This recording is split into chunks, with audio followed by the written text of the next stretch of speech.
जय श्री कृष्णा, जय श्री राम, जय गौ माता, राधे श्याम। और आप सब कैसे हैं? आप देख रहे हैं हमारा तुलसी भक्ति रस यूट्यूब चैनल। और इस वीडियो में हम चर्चा कर रहे हैं कि मोक्षदा एकादशी को कौन से भगवान की पूजा करें और कैसे पूजा करें, क्या चढ़ाएं। तो देखो इसमें लिखा हुआ है मोक्षा नामित सा प्रोक्ता सर्वपाप हरा परा।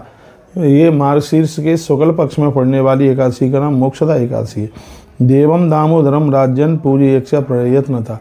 पूरे दामोदर मास में पूजा पाठ करने से जो फल प्राप्त होता है, एक मोक्षदा एकादशी उतना फल दे देती है। भगवान ने तो यहाँ तक कह दिया है कि मार्गशीर्ष का महीना है वह मेरे शरीर से प्रकट हुआ है, इसलिए इसकी और ज़्यादा महिमा अपने आप में बढ़ गई। मार्गशीर्षे सिते पक्षे यो उत्पत्ति ऋत नाम था। भगवान बोले मार्गशीर्ष महीना मेरी देह से प्रकट हुआ है, इसलिए इसका महात्म्य अपने आप में और ज़्यादा है। भगवान को तुलसी की मंजरी तथा धूप एवं दीप से भगवान की पूजा करें। दशमी और एकादशी की भी पूर्वोक्त प्रकार से पूजा। कहते हैं कि इसमें दशमी की शाम को ही बंधन पूजन आप आरंभ कर दें। कैसे? कहते हैं दशमी की शाम को आप तुलसी पत्र या तुलसी मंजरी दशमी की शाम को भी चढ़ाएं और एकादशी के दिन भी चढ़ाएं। एकादशी के दिन ये तुलसी पत्र वगैरह तोड़े नहीं जाते, द्वादशी को भी नहीं तोड़े जाते, तो पहले से ही इसकी आप व्यवस्था कर लें। और आपके घर में सालराम है तो भगवान सालराम के ऊपर चढ़ाएं। गोपी चंदन जरूर लगाएं भगवान को। और यह आप तुलसी पत्र चढ़ाएं। तुलसी मंजरी की बहुत ज़्यादा महिमा है। इस एकादशी में तुलसी मंजरी की महिमा है। तुलसी मंजरी जब आप चढ़ाते हैं तब उसके ऊपर एक भी तुलसी पत्र नहीं होना चाहिए, तुलसी मंजरी ही होनी चाहिए।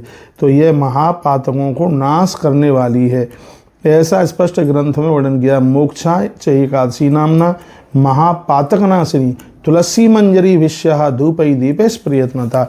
यदि आपने भगवान के ऊपर, लड्डू गोपाल जी के ऊपर तुलसी मंजरी चढ़ाई है तो यह एकादशी महापातकों का नाश कर देगी, तभी तो इसका नाम मोक्षदा एकादशी है। ग्रंथ मेरे सामने रखा हुआ है और उसी के माध्यम से यह मैं आपको निवेदन कर रहा हूँ। इस एकादशी में रात्रि को जागरण की बहुत बड़ी महिमा है। अश्यास पुण्यदानेना मोक्षम याति न संशया।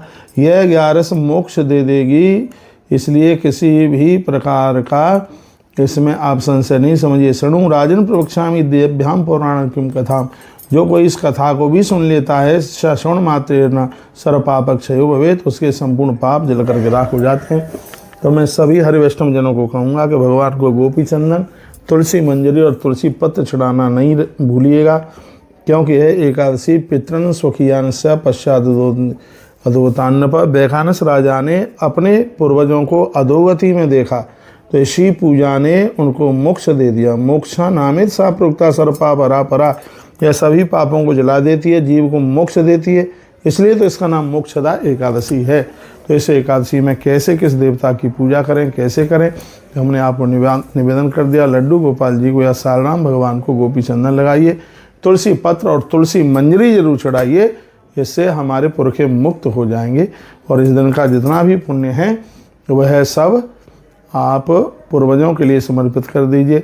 गौ माता को हरा चारा दीजिए, उन्हें सवा मणि दीजिए, गैया मैया की सेवा कीजिए, उनकी परिक्रमा कीजिए, वंदन प्रणाम कीजिए। एकादशी के दिन आप तो अन्न नहीं खा सकते, लेकिन एकादशी के दिन आप गौ माता को अन्न खिला सकते हैं। हर हर महादेव, घर घर महादेव। आप अपना ध्यान रखिए। अगली वीडियो में मैं फिर आपको मिलता हूँ। ऐसे हमारे साथ जुड़े रहिए, नई नई अपडेट प्राप्त करते रहिए। पहली बार चैनल से जुड़े हैं तो चैनल को सब्सक्राइब करना ना भूलें। इन्हीं शब्दों के साथ वाणी को विराम। आप सबको प्रणाम।